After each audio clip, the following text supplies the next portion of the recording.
I would not let this happen. It will not continue.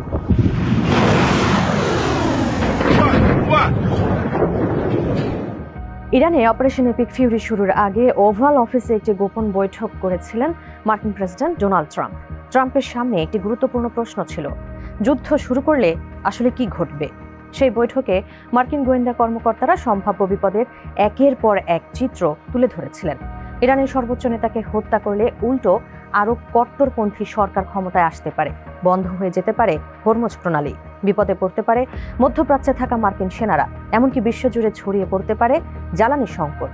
কিন্তু সেই সতর্ক বার্তার পরও ট্রাম্প যুদ্ধের পথেই হাঁটলেন।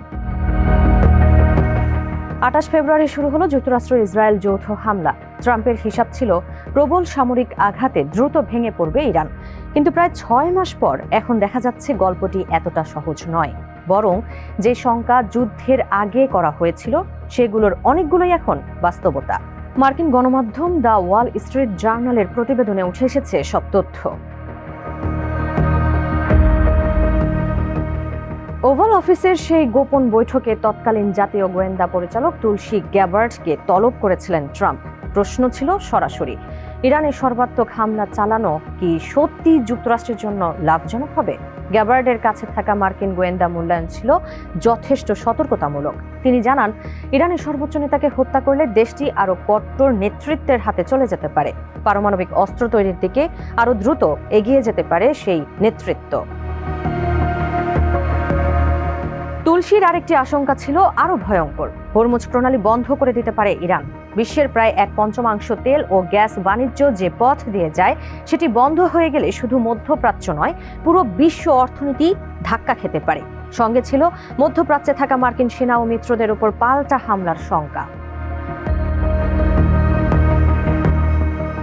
ট্রাম্পকে যুদ্ধের পক্ষে উৎসাহিত করেছিলেন ইসরায়েলের প্রধানমন্ত্রী বেনিয়ামিন নেতানিয়াহু এবং ট্রাম্পের কয়েকজন ঘনিষ্ঠ সহযোগী। তাদের যুক্তি ছিল, ইরান কয়েক দশকের মধ্যে সবচেয়ে দুর্বল অবস্থায় রয়েছে, তাই এই মুহূর্তে হামলা চালালে দেশটির পারমাণবিক অবকাঠামো ধ্বংস করা সহজ হবে। সেই সঙ্গে ইরানের রেজিম চেঞ্জ বা শাসন ব্যবস্থার পরিবর্তন করারও সুযোগও তৈরি হতে পারে।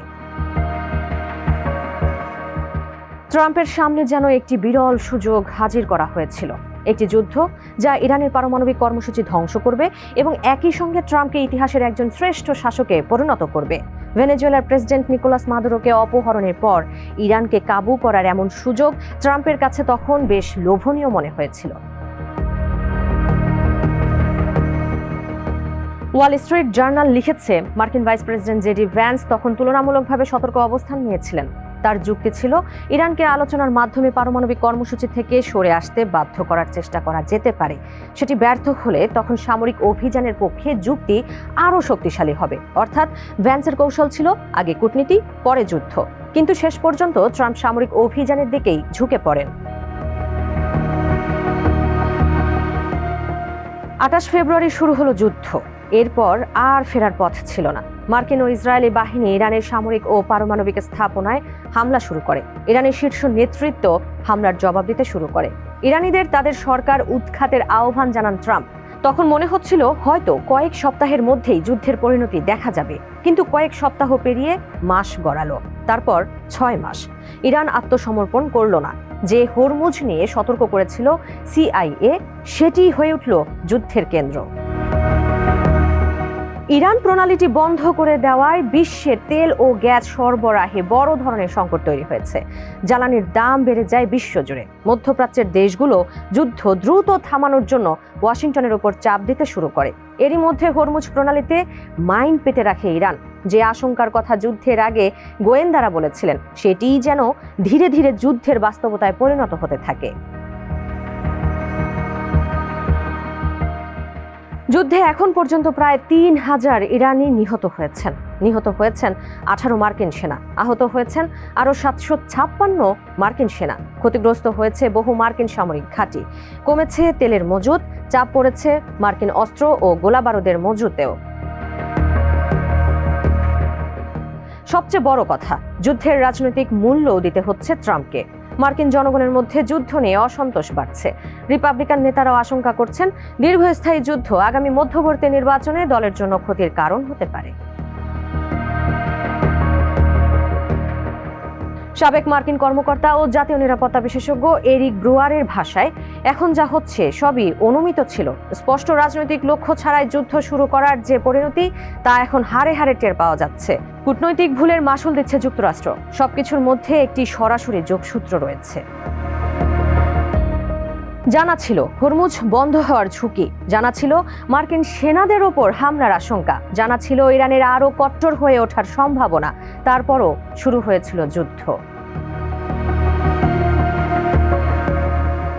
যুদ্ধ শুরু করে দ্রুত বিজয় না আসায় ট্রাম্প এখন সামরিক হামলার পাশাপাশি অর্থনৈতিক চাপের দিকে ঝুঁকছেন। অপারেশন ইকোনমিক আউটকাস্ট এর মাধ্যমে ইরানের অর্থনীতিকে চাপে ফেলে সরকারকে নতি স্বীকারে বাধ্য করার চেষ্টা করছে যুক্তরাষ্ট্র। হোয়াইট হাউসের ভাষ্য, ইরানের সামরিক ও পারমাণবিক অবকাঠামোতে ব্যাপক ক্ষতি করা হয়েছে। হোয়াইট হাউসের মুখপাত্র অলিভিয়া ওয়েলস বলেছেন, ট্রাম্প কখনোই ইরানকে পারমাণবিক অস্ত্র অর্জন করতে দেবেন না, কিন্তু ইরানের অবস্থান বদলায়নি।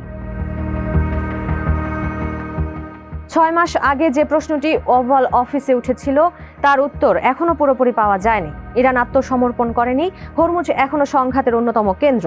যুক্তরাষ্ট্রের সামরিক ও অর্থনৈতিক ব্যয় বাড়ছে, সেই সঙ্গে পাল্লা দিয়ে কমছে ট্রাম্পের জনপ্রিয়তা।